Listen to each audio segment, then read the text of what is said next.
ఒకప్పుడు వినాయక చవితి వేడుకలు అంటే పట్టణాల్లో వినాయక చవితి వేడుకలు నిర్వహిస్తూ అక్కడ ఒక లడ్డూని ఏర్పాటు చేయడం, దాన్ని వేలం వేయడం చేసేవారు.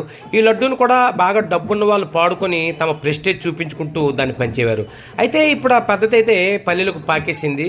ఎందుకంటే ఇక్కడ కూడా ఈ పల్లె ప్రాంతాల్లో కూడా వినాయక చవితి నిర్వహిస్తున్నారంటే లడ్డూను కూడా ఏర్పాటు చేయడం, వేలం వేయడం చేస్తున్నారు.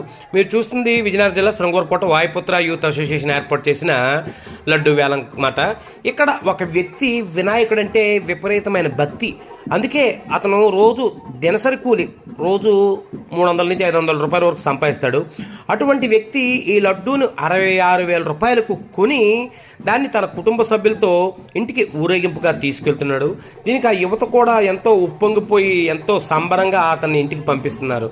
ఇలా ఈ వ్యక్తి తన కుటుంబ సభ్యులతో ఆ లడ్డూను ఇంటికి తీసుకువెళ్ళాడు. తీసుకెళ్ళిన తర్వాత దీన్ని మొత్తం చిన్న చిన్న ముక్కలుగా చేసి తాము నివసిస్తున్న వీధి మొత్తం పంచి